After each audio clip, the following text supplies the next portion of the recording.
Welcome to another episode in this Reading Through the Gospel series. This is a 20-week Bible study video series reading through the story of the life of Jesus Christ in the Gospel of Mark. Last week, we had Mark chapter 12, a lot of just short teachings from Jesus in the temple, questioning moments, beginning this conflict between Jesus and the temple elite.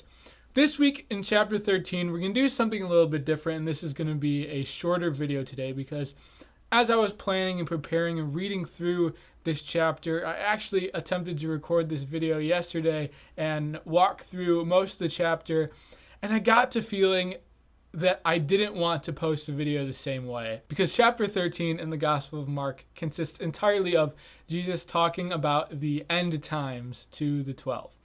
And maybe you're watching this video later on, but at the time that this video is being recorded, we are currently in the midst of this coronavirus pandemic, and there is so much anxiety and uncertainty in the world right now, and there really is, to some extent, this almost apocalyptic feel to the world. People are staying in their homes, quarantining themselves.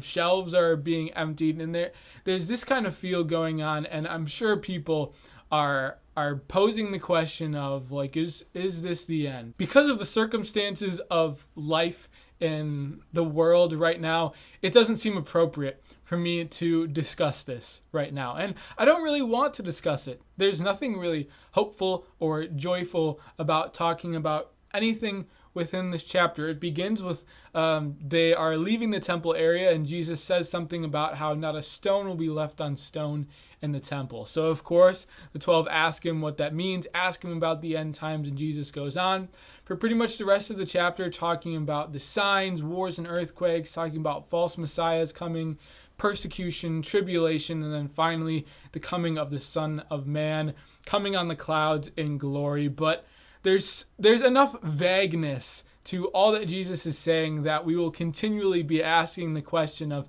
is it coming? Are these the signs? And in this time right now, there are, I am sure, many people saying, is this the time? Are these the signs? But the one thing I will reflect on this chapter, which is the answer to that question, is the very end of the chapter when Jesus says, no one knows the day or the hour, only the Father knows when this will happen. We don't know. We don't know if anything is the end, if anything is signs of the end. We have no idea when our time will come.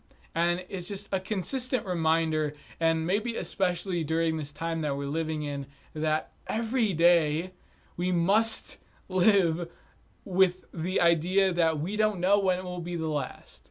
And that might be a sombering idea, but it is also maybe a hopeful thing or a driving force for us, because it gives us this push to do more and be more every single day, to love more, to serve more, and to draw closer and closer to God with everything that we say and do, because we don't know if there will be a tomorrow, and we don't know when our time will come and when the Lord will be calling us home, and when we will stand before the Lord in judgment. So what does the story of our lives tell today?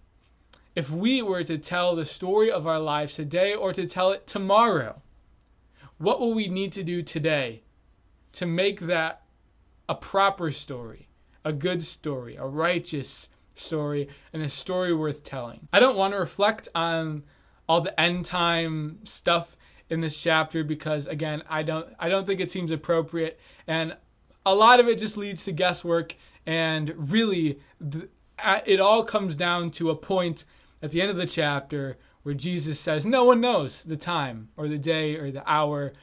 None of us know when our time will come, and when that time will come, when the Lord will come in glory. But until then, may we strive for him, and may we live our lives in accord with the way he asks, so that when he comes, he would find us worthy, he would find us loving, he would find us in surrender, submission, and service to the Father.